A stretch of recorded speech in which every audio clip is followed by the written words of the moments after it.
And hello again from Fox News in Washington. When New Jersey's Chris Christie spoke in Chicago this week, Democrats sent a former governor to act as a truth squad. And when papers from one of Hillary Clinton's closest friends were uncovered, creating a fuss about some of Clinton's private comments, well, we decided it is not too soon to talk about the 2016 presidential election. Joining us from Ohio, that former governor, Democrat Ted Strickland. And from Texas, former Bush White House senior advisor, Karl Rove. All right, gentlemen, we're going to get to Chris Christie in a moment, but let's start with those papers from close Clinton friend Diane Blair. In the papers, Hillary Clinton calls Monica Lewinsky a narcissistic Looney Tune and adds it was consensual, was not a power relationship, and not sex within any real meaning of the term. We get comments like these. HC still in despair that nobody in White House tough enough and mean enough.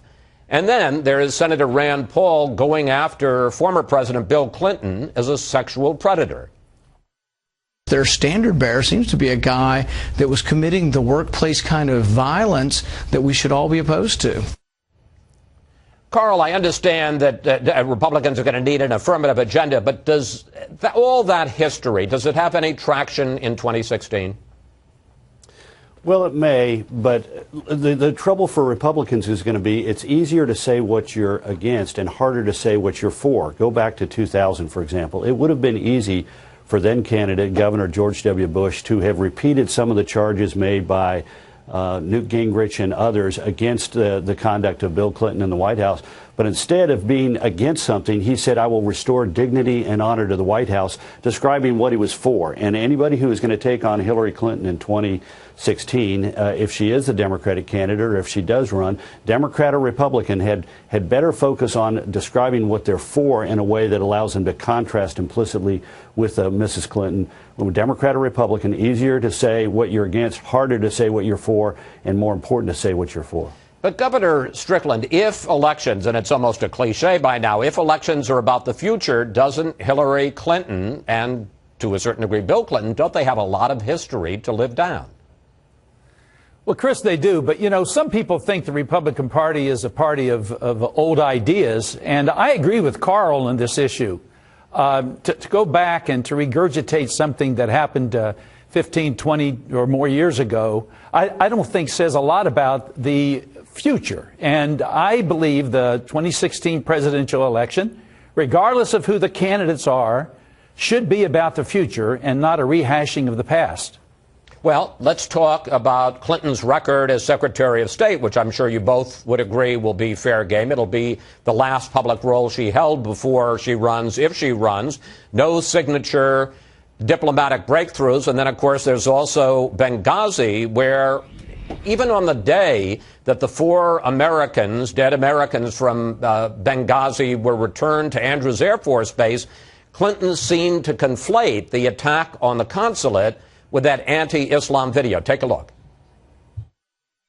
We've seen the heavy assault on our post in Benghazi that took the lives of those brave men.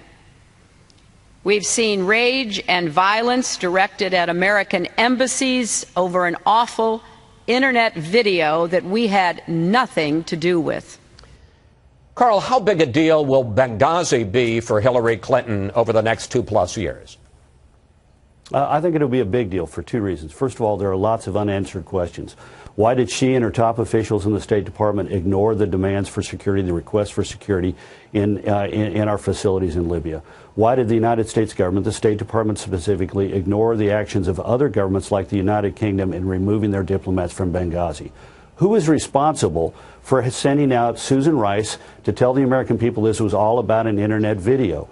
There are lots of unanswered questions. And the second reason it will continue to be an issue is because those questions are in many instances being raised by the families of the Americans who were killed in Libya, and they're not going to go away until those questions are answered.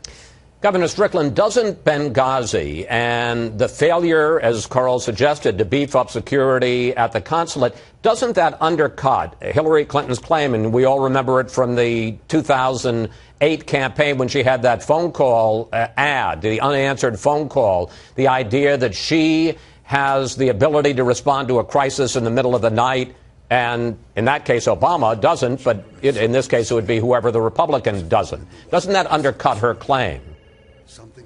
Chris, this issue should not be politicized, I think, as it has been. Now, if we want to know the truth, I think the best place to look for that. Wait a minute, Governor, if I may just... Okay. I'm just want to ask you, when you say it shouldn't be politicized, okay. I mean, if we're talking about Hillary Clinton's record as Secretary of State, if the Senate Intelligence Committee said the attack was preventable, isn't that something that happened on her watch?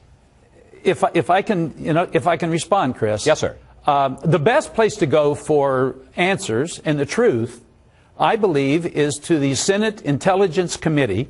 A bipartisan committee issued a report, and we should listen to what was in that report. And that report indicated no cover-up.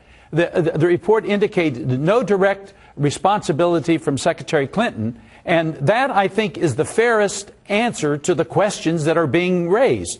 Let's go to the bipartisan Senate Intelligence Committee report and reach our conclusions from that report. All right, gentlemen, let's move on to Chris Christie. And quite frankly, Governor, to your comments this week when you shadowed Chris Christie to Chicago when he was speaking to the Chicago Economic Club about Christie's role in the closing of those bridge lanes to the George Washington Bridge. Here's what you had to say. Either the governor knew and he is lying, or he is the most inept, incompetent chief executive imaginable. Governor, two questions. First of all, why are you shadowing Chris Christie 2+ years before a campaign? And isn't it possible, as he claims, that he just didn't know? Well, Chris, Bridget Kelly was his deputy chief of staff, and he fired her because he says she lied to him, but he didn't ask her why she sent that email or who urged her or told her to send that email.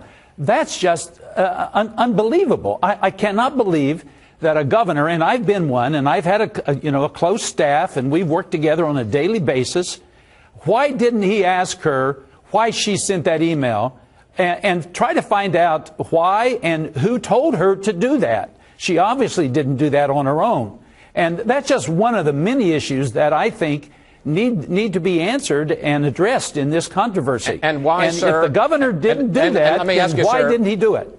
Why are you shadowing Chris Christie 2+ years before he's even a candidate? Well, because he's been put out there by the Republican Party as the leading candidate for the presidency in terms of the Republican nominee. And so he is a national figure. He has described himself as a national figure, and he's the head of the RGA. And quite frankly, what he does is of broader concern than simply being the governor of New Jersey. He has been and hopes to be, I guess, the front runner for the Republican Party in 2016. Carl, so that's why he's getting the attention he's getting. Carl, let me bring you in and pick up on Governor Strickland's point. The Governor Christie's deputy chief of staff, Bridget Ann Kelly, knew. His appointment to the Port Authority, David Wildstein, knew. Doesn't it strain credulity? How do you respond to Governor Strickland's statement that he's either lying, Christie is lying, or he's incompetent? Well, first of all, I think Governor Strickland is correct. The reason the Democrats are doing this is because Chris Christie is a strong potential candidate in 2016, and they're going to try and smother every Republican presidential possibility they can because they know that this race in 2016 is going to be difficult for the Democrats, hard to get a third term, particularly after the 2 terms of Obama. I think the Democrats, however, would be better off picking another voice to go after Governor Christie. When Governor Christie found out about these 2 individuals and what they had done, he immediately fired them. Let's go back to 2008 and Joe the plumber. Governor Strickland's own appointee as head of the Employment Commission was found to have been accessing confidential government databases in order to find out confidential information, private information about Joe the plumber and leaking it to the press. Now, is Governor Strickland, to adopt his standard, either incompetent or lying simply because it was his appointee who did these things? Let's step back and look at this, let the process go forward, and be careful to throw stones like Governor Strickland Strickland is throwing at Governor Christie. I understand why they want to get him out there. Okay, wait. We're running out of time. I got to let Governor Strickland go ahead, respond. Well, two things. First of all, the person who did that left my administration. And secondly, no information was ever leaked to the press. That's just not a true statement. So, things happen. You hold people responsible.